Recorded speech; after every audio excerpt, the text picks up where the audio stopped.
All right, guys. So this is exciting. It's nice to see people's faces on these. It's been, I don't know, I've really been enjoying it. I still need to go finish rewatching Ken's video. We were on a different meeting last week during most of it.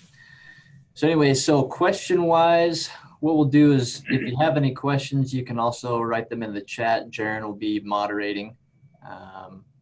And I'll have different pauses during that we can either, Jaren can either ask the questions or we can individually chime in and ask any questions.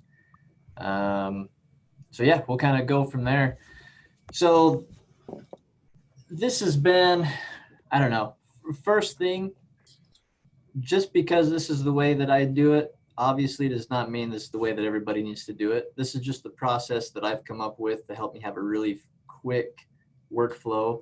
We're going to be going through a photo shoot today, and I did it earlier this morning just to time myself. So this would be from after the photo shoot, walking in the office, plugging in my card, all the way to file delivery. I did this under 13 minutes to get all of these photos to the client or to whoever it needs to be. So we're basically just going to talk and go briefly over the workflow that we've created here and kind of how I do things. So if there's only one thing that you come away with that will help you be more efficient, then hopefully that's a success. Anyway, so from here, I'll start sharing my screen.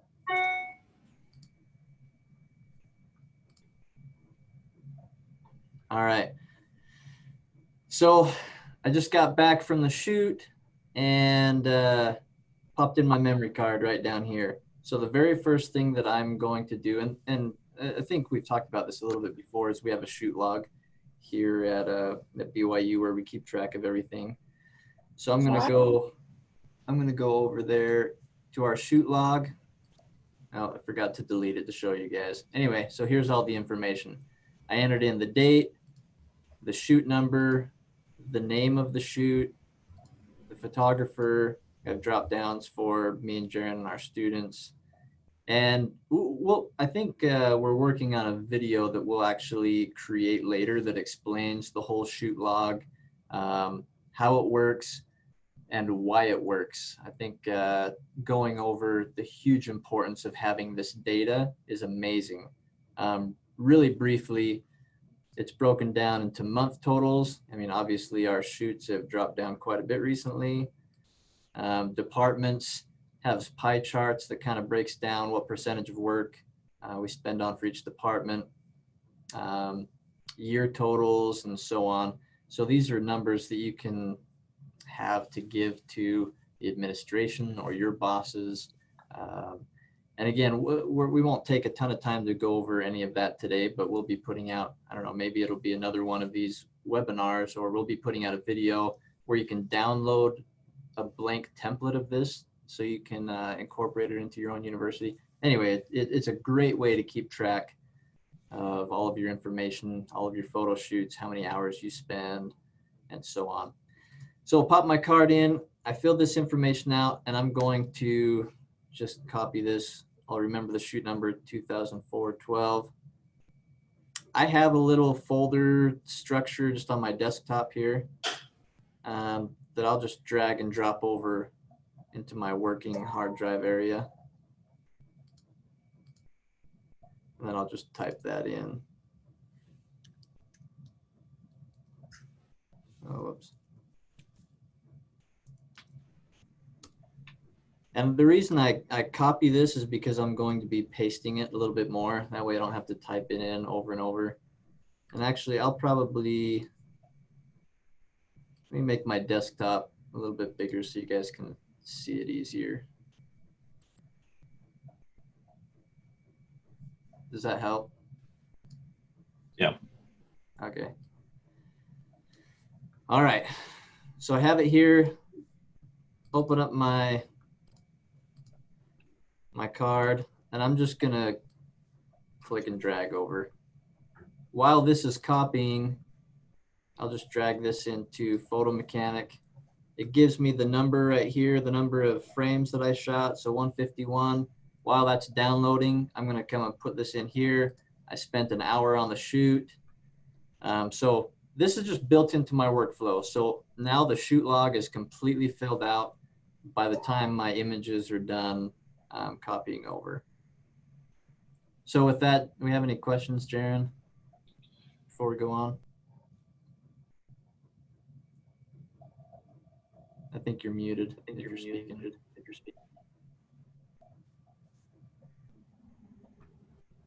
No, we're good. Yeah, we're good. Okay. All right. So now, okay, I used to be a Adobe Bridge guy. So I was with Glenn. This is nothing against Glenn. Man, I'm so glad I don't use it anymore. So they're and I'm excited to see how Glenn uses it. Maybe I wasn't using it very efficiently. But there were times where, you know, you're taking thousands of photos, and I was on a pretty big, this was for kind of a freelance contract work, and I was under a pretty tight deadline where I had to turn around 1,000 plus or a couple thousand photos the next day, essentially. And man, waiting for each image to load so I could tell if it was in focus, it just took up so much time. Somebody introduced Photo Mechanic to me, and it literally changed my life. Your raw files just load so quickly, the previews of them. Anyway, so if you're not using Photo Mechanic, my personal feelings, man, it will change your life if you switch over. So I'll just hit spacebar. So this is one of our students, Maddie. A lot of times I like to test, or I like to save, you know, the test shots. So we have a folder where we keep all of our student or our coworker photos. And people can kind of see the behind the scenes or the lighting setup or however we do it. So I save some of those. I just hit T on my keyboard to tag the images, puts this little check mark by the image, hit T, takes it off, T to tag. And I'll just use my arrow keys to scroll through. And I'm not going to spend a lot of time going through these images. Sometimes I'll hit Z to zoom, or you can click it over here. I just want to make sure that, yep, it's in focus. I'll just go through, hit T on the images that I want to save.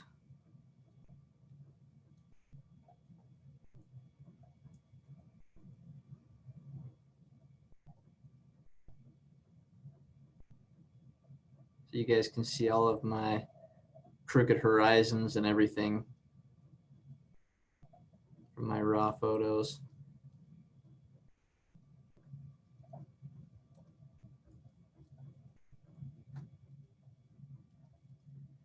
So again, while I'm going through this, something that we try to do is when we go out and take portraits of somebody, just make sure that you have, I don't know, at least 3 different scenarios or 3 different setups that you can do really quickly in a close proximity that gives it a complete different look. I mean, ultimately, people are going to be using one photo, but it's nice to have some options. And it's, I don't know, I find it's something that helps me with my creativity. Sometimes it's hard for me to get going in a photo shoot.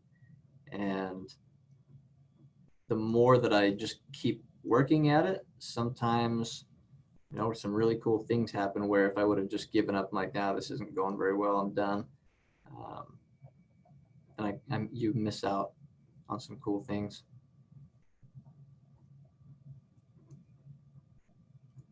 And obviously, like most of us, my posing is something that you got like a couple go-to poses, and that's like all I got. Something I struggle with, obviously.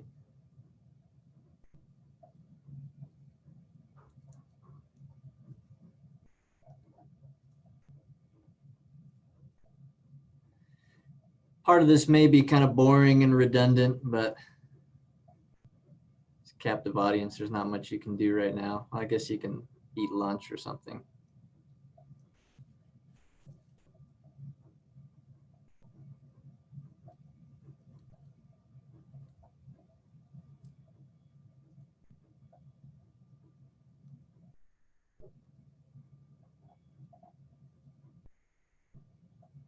And we're almost through the shoot.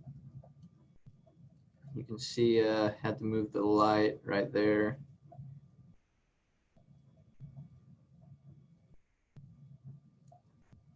All right, so we're through all the images. Now all you need to do is hit Command T and it selects all the ones that you've tagged.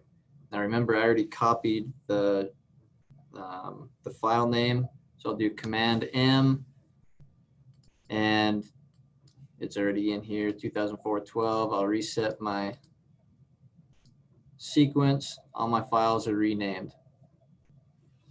Command I or image IPTC template. So then Ken went over a lot of this last time, so I'm not going to spend much time. So this Cougar query, at least, just for background for us, we do different kind of highlights or profiles of faculty and staff where it'll be sent out in a newsletter to different people in the university just to kind of help people get to know who these individuals are. So that's why that's in the title. So keywords, and Ken went over structured keywords. So he's in the office of a general counsel. And then buildings, this is in front of the Mazer building. Oh, I forgot to put this one in there. So really quickly, do my keywords. Okay, so my metadata is in. Everything's renamed that I want to save. Now I will go over back to my RAWs. This is something that I personally do. This isn't something that we do in the office necessarily. So I will take the ones that I'm not saving and I'll just tuck them away in a throwaway folder just for a little bit, you know, a month or two or till my hard drive fills up, just in case, just in case. I've only had one time that I think I've needed to go back there, but I'm glad that I was able to go back there. But for the most part, you know, we're saving all the photos that we need to save. Back to Photo Mechanic. Here's another trick. I don't know if you guys do this or not or want to do this. So I have different desktops set up. I just swipe right and left with my mouse. That way I can jump back and forth really quick. Instead of, I don't know, our students like stack window on top of window and it's just kind of a mess. Personally, this is something that helps with my workflow. Or you can hit Command Tab and you can go between, you know, your different applications pretty quick. So that's another good way to do it. All right. So now I get to this point, I have everything saved that I want saved.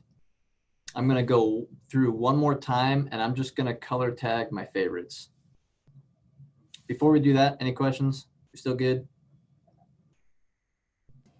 Nate, there was a question about what light you used to light this subject. So this light was most likely the ProPhoto B1X with probably a 3-foot octabox, just the quick speed box. So just one light. And then I believe I was doing high speed sync on probably all of them. And then can you just, as you're going into Camera RAW, can you just explain, you know, kind of your philosophy, you know, behind doing most of your work in Camera RAW? Yep, absolutely.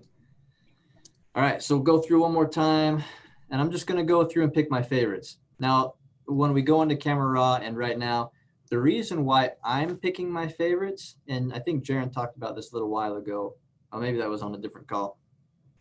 Anyway, so as the photographer, as the director of these images, I want to make sure that I have a say in which images get used. Because if we just put everything out there, odds are, and a lot of us, if not all of us have experienced this, they're going to take the worst picture, the one that we wish that they didn't take. So don't even give them that option. These are my feelings on it. Don't even give them that option.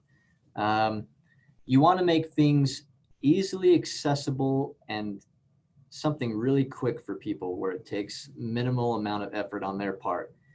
Now, it doesn't mean that you can't give them all of the photos, But if I give them an edited photo that's ready to use, as opposed to them having to go through a list of photos and picking what they want, odds are they're just going to take one that's ready to go, unless they feel really, really strongly about using another one. So that's why I go through, I pick my favorites, and I will say, here's some edited photos that are ready to go. These were some of my favorites.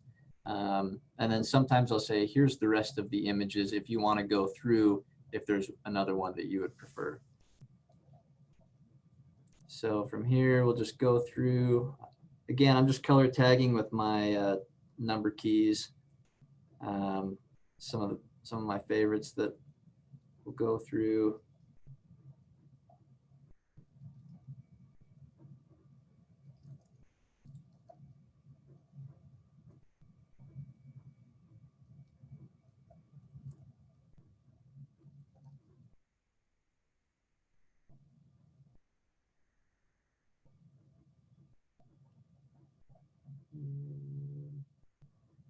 Again, I'm just going off of like my general first impressions on it.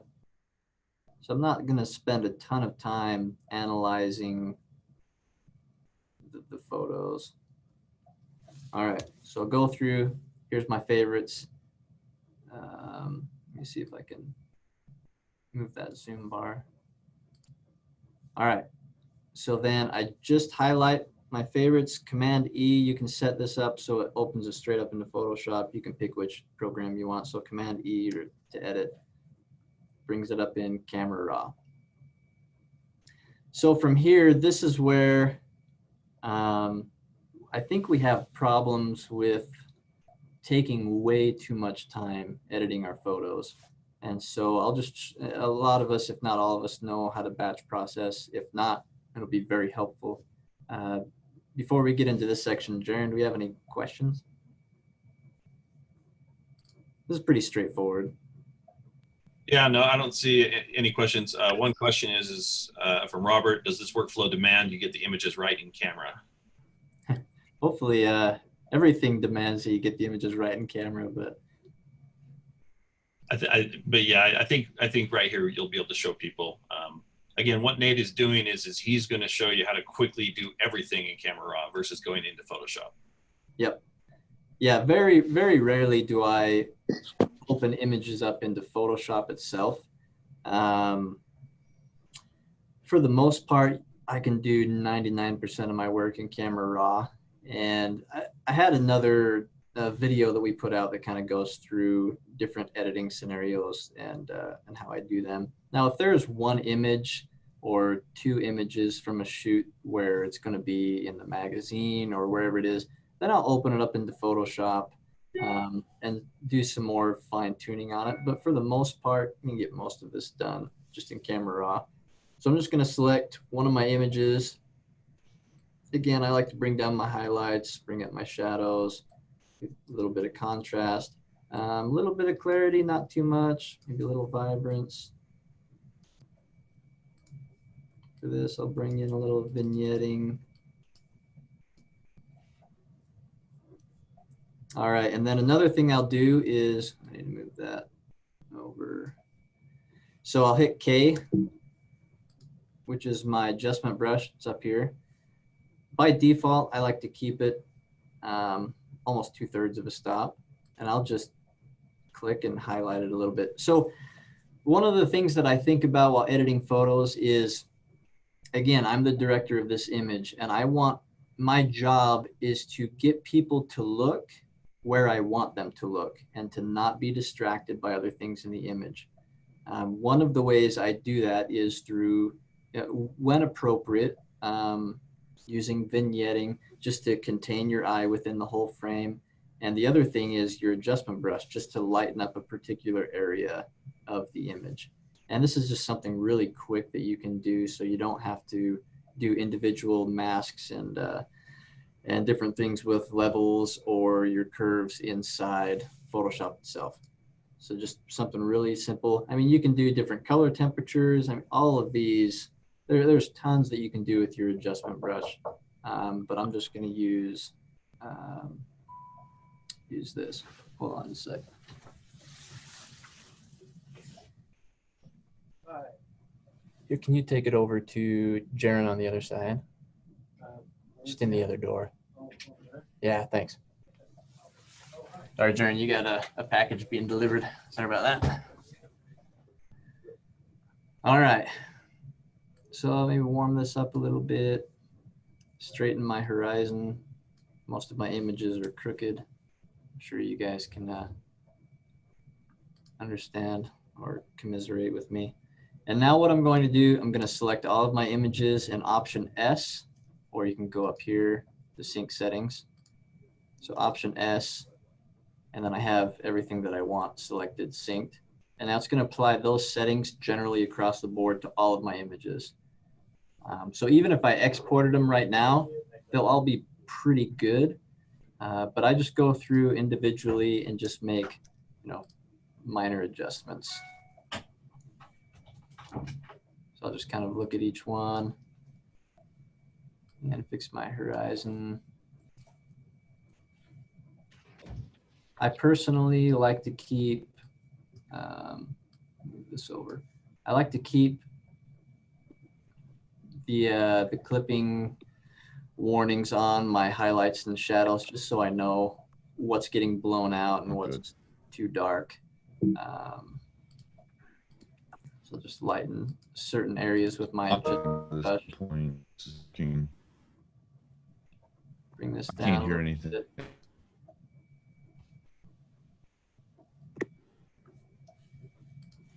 I'll sync settings with this one. Now this one I'm going to actually make this more square just in case I'm off a little bit.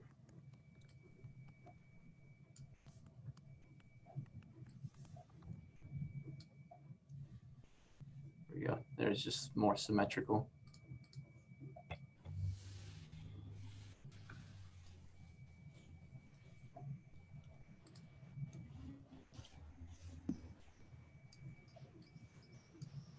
And if you guys have any questions while I'm doing this, go ahead and chime in. This may not be a very long webinar today, which is good. It's not supposed to show how quick we can get this done. Oh, Nate, I have a couple questions for you. Okay. First of all, from Amanda, why do you choose use Camera RAW to process your images instead of Lightroom? So that's a good question. Lightroom and Camera RAW are essentially the same thing, control-wise. My understanding is Lightroom has, there's a couple different things, but one is the catalog feature, where we kind of have our own setup already of how we archive our photos and stuff. I don't use the catalog feature. So other than that, I mean, there's other different things with regards to slideshows or publishing on the web or that the Lightroom does, but it doesn't, I don't know. They're not features that I necessarily use, so I just use Camera RAW. There's no, I guess, huge reason why. They do essentially the same thing in editing your photos. All right, and then, Does that answer the question? Yeah, from Fred, Nate, did your adjustment brush sync too? Yes. So well, actually, no, it doesn't, but you can sync it. So if I do option S or the sync over here, you can do brush adjustments right here, and you can sync that as well. You can sync your spot removals. So if you're trying to clean up a sensor on a sky and you have like your dust everywhere, you can sync spot removal on one instead of going through, however many, or just make sure your sensor is clean and you don't have to worry about it. So yeah, you can pick what you want to synchronize here in this panel. Okay, and then from Glenn was asking, you're using the Adobe 1998 profile and not camera profile. Is there a reason for that? Over here, the Adobe Color, is that what you're talking about?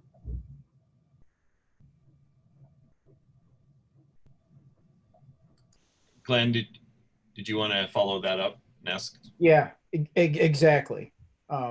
Just as a preference. I mean, for years I did Adobe 1998, but I've until this latest version of ACR, you used to be able to pick the camera profile, which I'm not real thrilled with, but just curious. So I think in actual Photoshop, I'm on Adobe 98. But in here, my camera profile, it kind of depends on what I'm doing and which camera I'm using. So for example, with the 5D Mark IV, if I'm photographing landscapes or even sometimes portrait, I love using this landscape profile. It does make things a little bit warmer, so I cool it down. It makes the cools cooler, but I kind of like the look of it. For this Adobe color, I kind of leave it there by default, just because I'm familiar with it and I'm already comfortable with my workflow and the adjustments that I would normally make to make it look the way that I want to. So that's kind of my philosophy. I don't know a lot about the different the color profiles. I haven't dove much into that. I guess I'm more postmodern in that way, where I just kind of go what feels good or what looks good for me. So hopefully that answered the question. I would just add that generally for editing in our shop, we're on Adobe 98. That's the standard profile we're using. When we output to web and JPEGs and whatnot, we'll go to sRGB, but our color profile of choice pretty much is that. Another question, again, guys, if you have questions, go ahead and put them in the chat box. I had to mute people. We have a lot of background noise. Another question is from Eric. How does the symmetry tool work? What are some other applications for it? All right. So that's a good question. Are you talking about how we made everything symmetrical in here? Is that what you're referring to? I'm going to unmute Eric. Yeah. I think when you hovered over it, it was the transform tool. Yeah, this one right here. Yeah.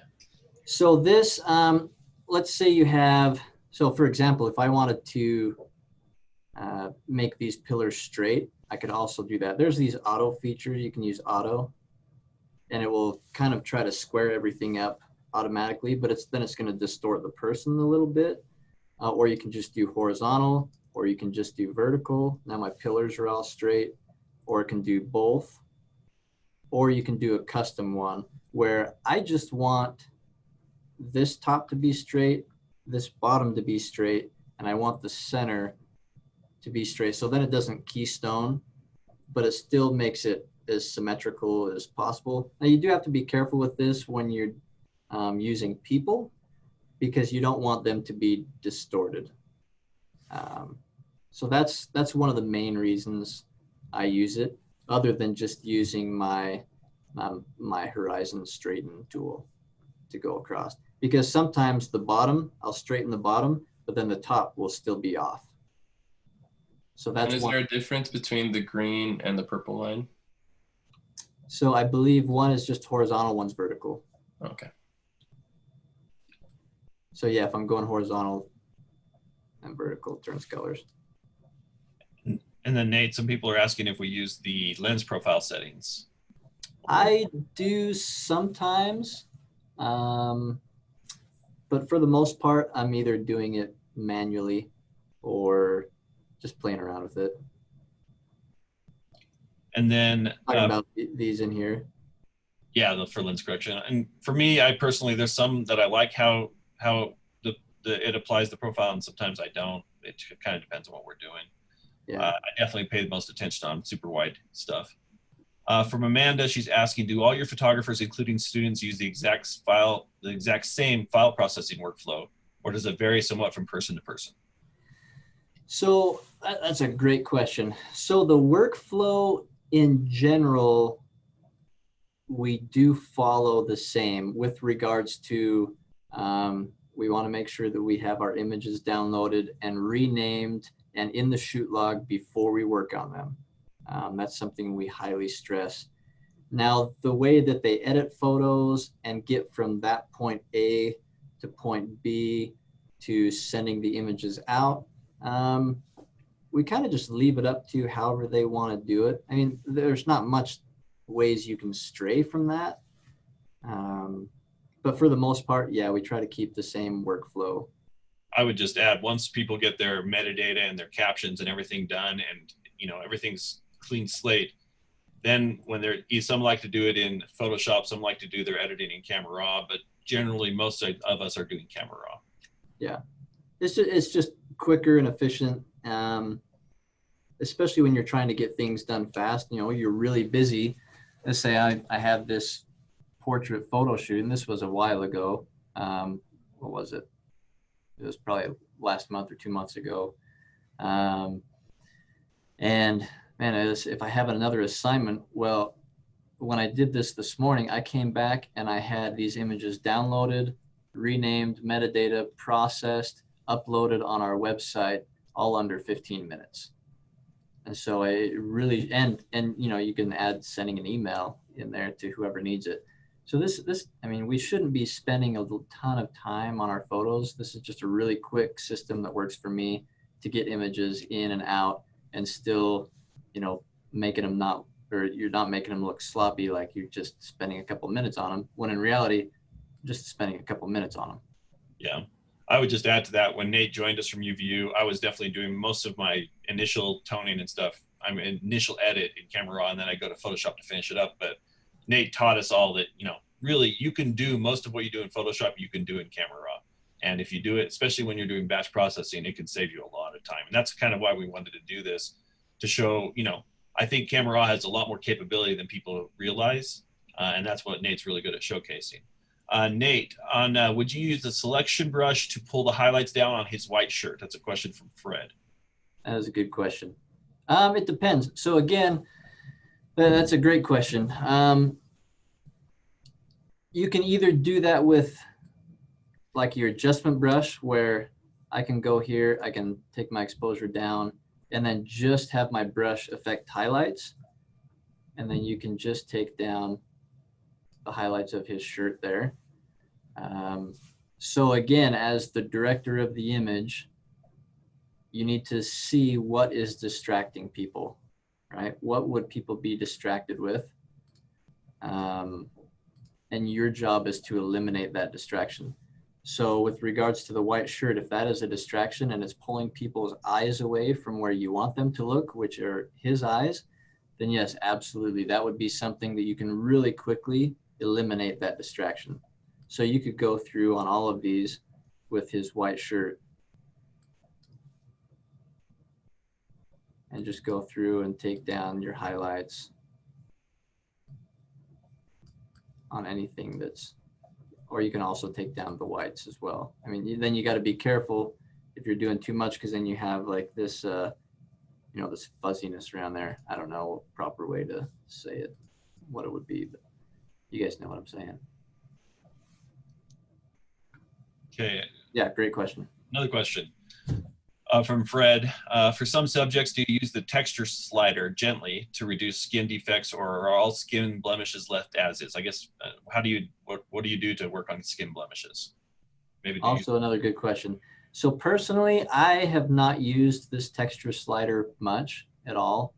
If I do go through, and if there are any kind of blemishes, let me move that over again. I'll go in and I'll use the spot removal, and then I'll just, this is one where, depending on how intensive work I'm doing, I would prefer to do in Photoshop. But if it's just little stuff here and there, I'm fine just doing the spot removal. And then the nice thing is you can pick where it's pulling that sample from. And that'd be probably whole nother lesson in Photoshop. And it'd be interesting to see how everybody else does their, with regards to spot removal or blemishes on skin in Photoshop. But yeah, sometimes, and I mean, obviously that's pulling from his eyebrows, so you want to be careful there. You don't want to. Harry knows that's probably what we're all going to have at the end of quarantine. Yeah, serious. Keep those, keep that trimmed. My wife tells me I need to keep trimming my nose. Any other questions before we move on from here? When editing in Camera Raw, is there a way to go back and make different editing decisions? One of the features I like about Lightroom is all editing decisions can be retracted and modified at a future time.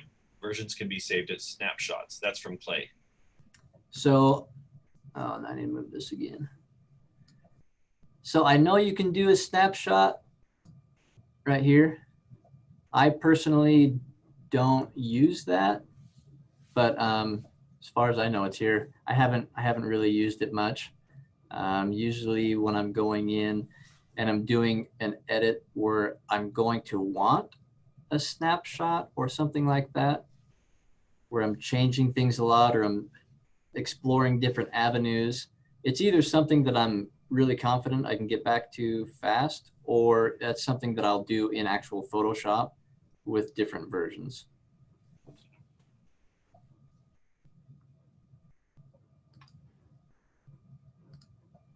So hopefully that answered your question. And then one more from Fred. Have you played with dehaze? I used to like a hint of clarity, but now I'll opt for a hint of dehaze on some images and then open up the shadows to compensate for the contrast boost. I haven't. I'll have to play around with that. Yeah, typically I don't use the dehaze or texture slider much, but I would be really interested to see that workflow. So yeah, here's something else. If you guys have any tips or things that you do differently, I would love for you to email me and let me know, because I'm all about learning new things and trying to be more efficient with my editing. The cool thing is we're a group of a lot of different people with a lot of different experiences and backgrounds and how we do things. And if you guys have a great way of doing something, let me know. I would greatly welcome it. Okay, we have one more question.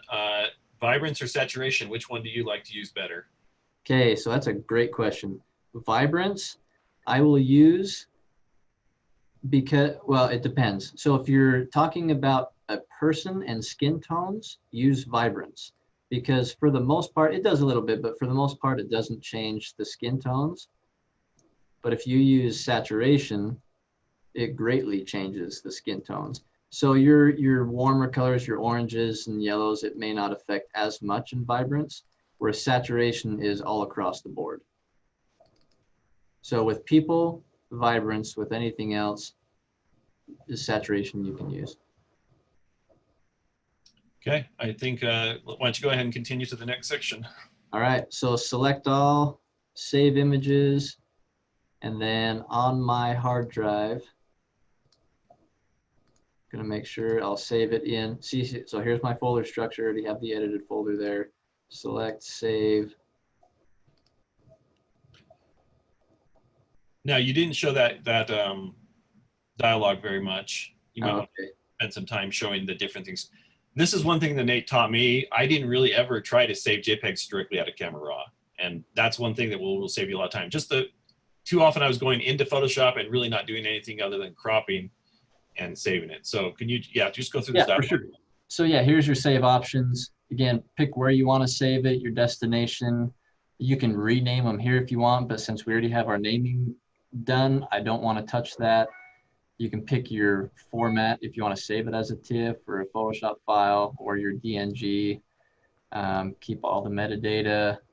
Your quality, always save it as quality or your highest quality. Here's your Adobe 98. And or you can resize the images here, so you can do batch resizing. You can also do that in Photoshop. So if you want them, if you're saving them for, uploading on UPAA, you can have them do the right size to fit within those pixels. And yeah, so I just save right out of here. If I'm going to work on an image individually, let's say I just want to pull this one up in Photoshop, you can just open the image.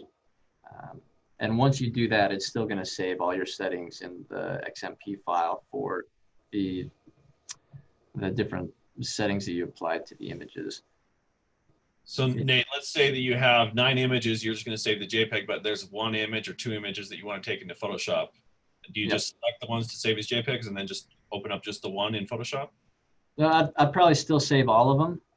And then I would just so I have those, and then I'm just going to select those 3 that I want to open in Photoshop and then open the images. That way the other ones are still saving, and then I'll just overwrite the files when I save these ones.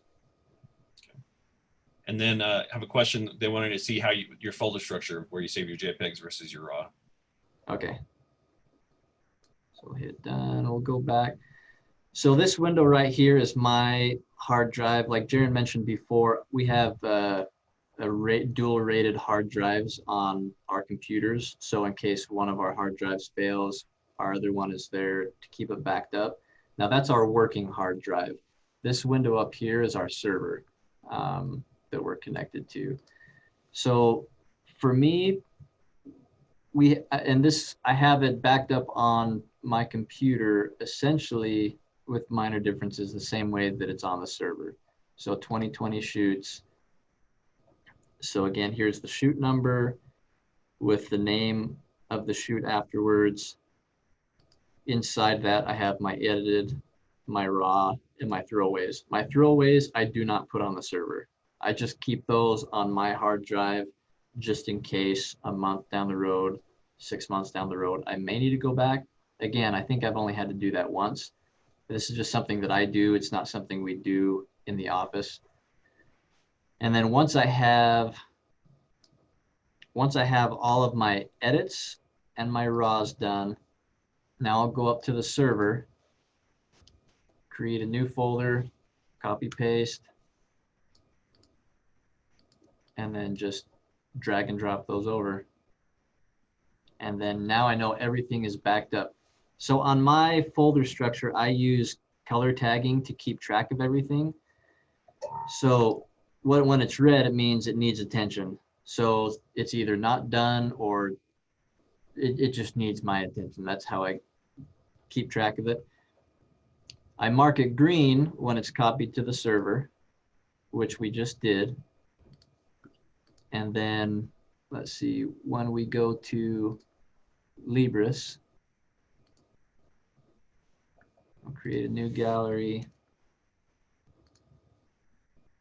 And you can also upload the Libris from Photo Mechanic. I do that sometimes, or I'll just click and drag. So I'll take these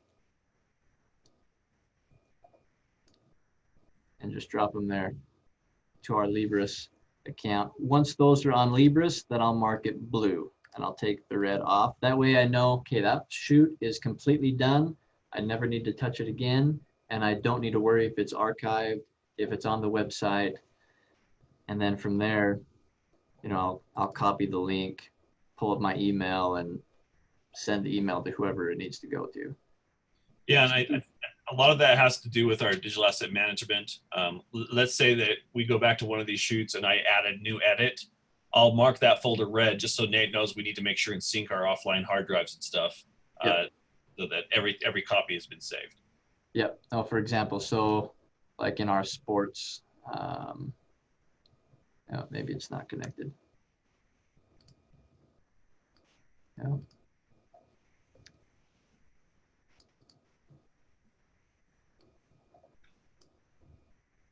So maybe it won't work right now. Okay. I've got another question for you. Yeah. Why do you keep some of the raw files that weren't good enough for you to edit? Just in case, like you're working with, well, let's say you're working with a graphic designer or somebody, right? You may really like this image and there may be some similar to it with variations, maybe even just composition wise. So I save the other ones, one, just so we have them, but two, let's say they need an image where he's on the left side instead of the right side. Well, initially I preferred the one on the right side, but their layout demands that he need to be on the left side. Well, that's not one that I edited, but at least I have that option. So yeah, when we're photographing, make sure that we're thinking about, okay, where is this image going to be used or potentially be used?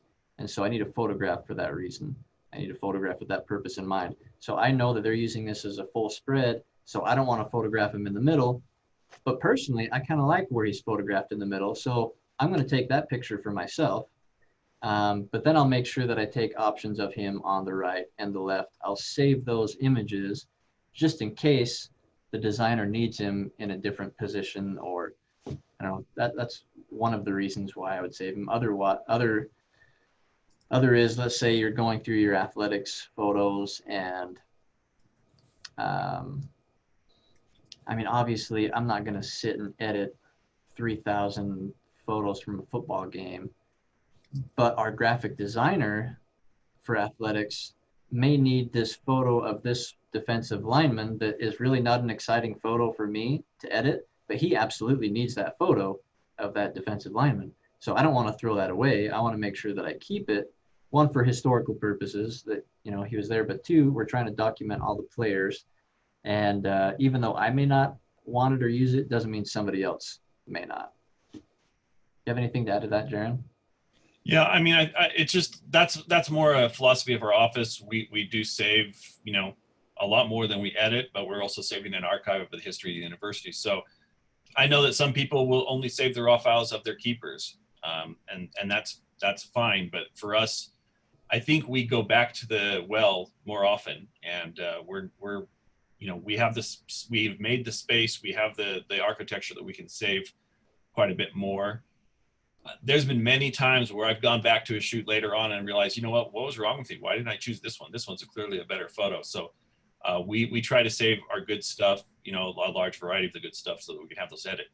Can you maybe jump into a little bit more, like how do you decide how many you save? Like, you know, why are you saving just those 6 or just those 8? Or yeah, I mentioned a little bit earlier, selfishly, I want to be in control of which images get used. So I want to make sure that my best images are out there first for them to choose from. Was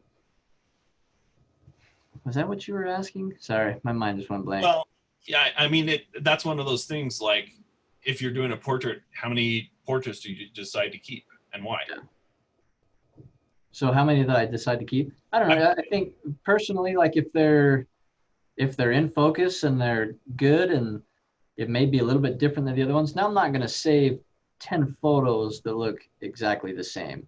I maybe save 2 of those that look close to the same, just in case one of them's actually out of focus when I thought it was in focus, or vice versa. But I don't want to save 30 pictures of a portrait that look identical. To me, there's no reason in that. So yeah, I'm going to narrow it down. Out of those 10 that look the same, I'm going to keep 2 of them. And then how many do you decide to edit? As many as I like.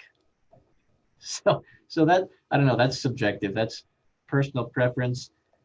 And it completely depends on what it is. You know, sometimes I'll only edit 2 photos out of a whole shoot. Sometimes I'll edit, 200. It really just depends. I think people could really use this system to do a batch. Could you maybe do a quick batch of a lot of photos and apply a batch edit? Yeah, you mean above like the portraits? We're talking like. Yeah. I just think like maybe from one of our photo days, grab 50 photos and just show how quickly you can do an adjustment to everything and export. Okay, yeah, we can do that. So probably most of these will be saved.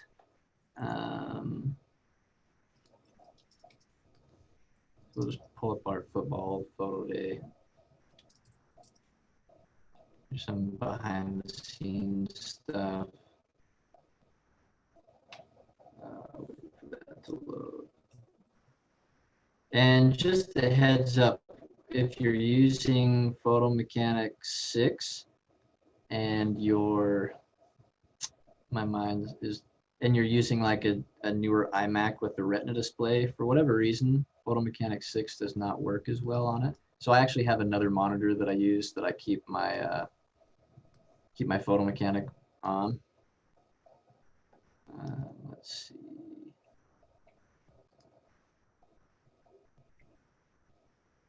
Now you got to sit here and wait for a minute. While we're waiting, there's a question from Eldon. Are you keeping a POY folder as you shoot an archive, or are you reviewing folders after the fact? So like your best of, how do you manage your best of and stuff like that? That's a great question. So while that's loading, you can actually look over here, Nate's favorites.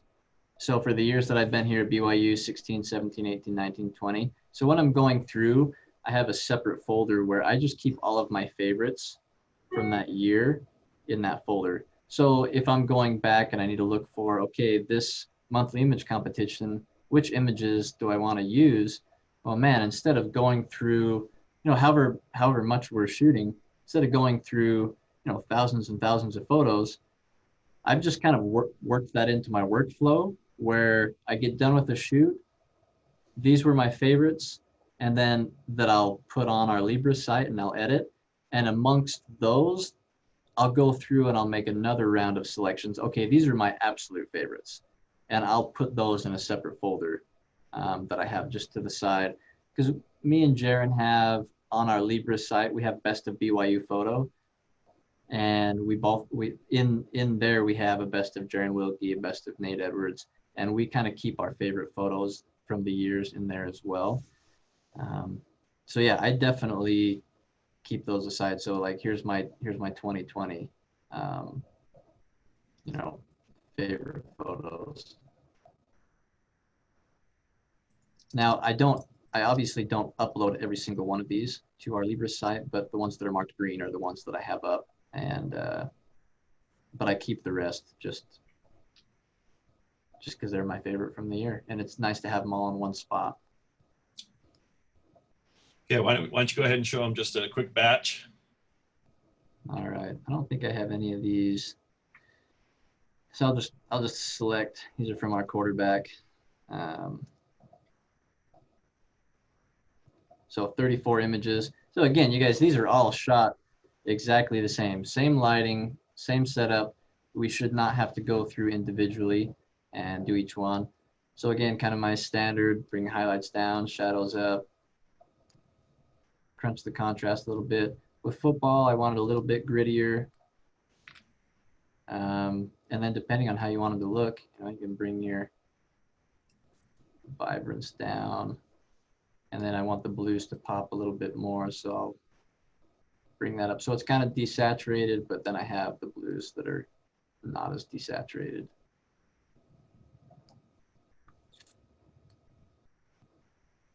And then if you want to go through, add a little sharpening.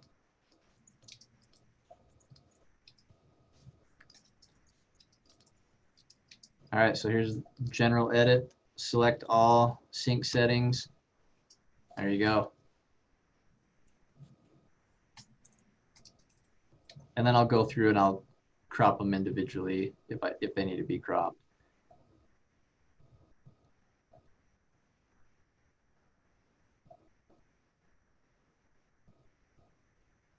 So again, and you'll see in here, make sure that you're shooting variety. So full body and 3/4. Other times we'll get closer, we'll get more detail shots, but. Can you, I don't know if I may have missed it, but did you show cropping in Camera RAW? And the other question is, can you do a batch crop? Yeah, so that is another great question. So a couple ways you can do a batch crop. Oh, hold on a second. All right, so C crop, or your crop tools up here. You have your different ratios, or you can custom, or you can right click down here, do the same thing. So let's say these two images are pretty much the same. I want to crop both of them. So just have them both selected. And now they're both cropped. Now the other thing that you can do is, let's see. So we'll clear the crop on these. So I can just crop the one. I'll just crop the one, and then when we synced the settings, so you can sync those settings and you can also pick crop. Or you can select all of your images. Let's say they're all similar, you're doing a ton of different portraits and they're all essentially shot the same. You can just crop the one and it applies to all of them. Now, instead of hitting enter to apply the crop, keep it out here so you can see everything. And then you can just use your arrow key, scroll down, and then just adjust the crop. Oh, wait, hold on. It's doing all of them while they're selected. So make sure that they're not all selected. And then you can just go down, adjust the crop on each one. Can you just say the key you needed to do that again? So to unselect them? So that it floats, so that you can go one by one and change it on each one. Okay, so if I hit C for my crop tool, it'll pull up my crop box.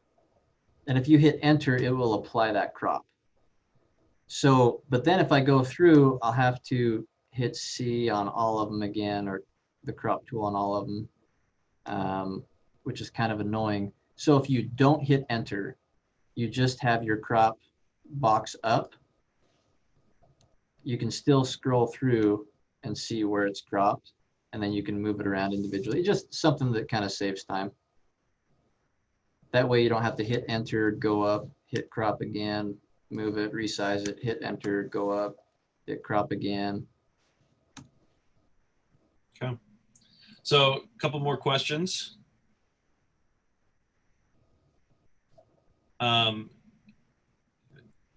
As far as when, when we talked a little bit about this, but when do you say, you know what, I got to go to Photoshop versus doing all this in Camera RAW? So when I would do that, well, one, if I'm putting something in the mic, I definitely want it to look the best. So I'm going to pull that up into Photoshop a lot of times. Not always. If I know this is going to be used in a magazine somewhere, if it's going to be posted in a feature, something where a lot more eyes are going to be on it and it's going to be seen on a much larger scale. Now, again, if I'm doing, like, for example, the trip that I did to Samoa a while ago, there is no way I'm pulling all of those images up into Photoshop. Now, if I know that they're using one for the cover of the magazine, then yeah, I'll spend a little bit more time on that. But other than that, for the most part, I do 99% of my work probably in Camera RAW. I mean, you can even take out, the tear on his jersey in here.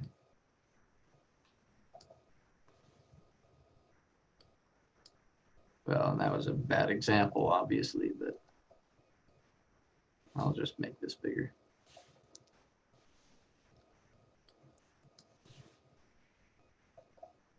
And it's, yeah, you guys know what I'm saying.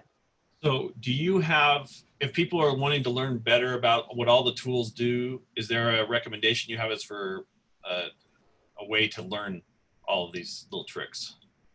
Yeah, just play around with it.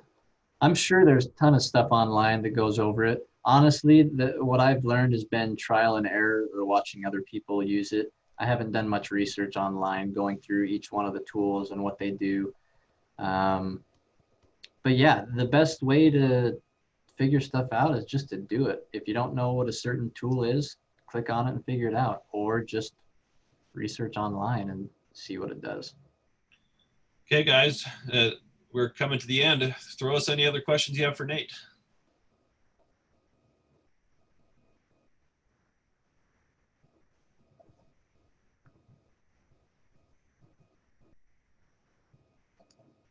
We good? Well, Hopefully it was helpful. Again, this is there's no right or wrong way to do this. These are just a couple of things that I do to kind of speed up my workflow. So even if you get one thing to take away, that hopefully is helpful. how much do you use keyboard shortcuts? As much as possible. I use them quite a bit. It saves a lot of time. Now there's some where I should probably learn the keyboard shortcut because I use it often, but I just don't remember. So I just go over and click on it. But for the most part, I'm using keyboard shortcuts quite a bit.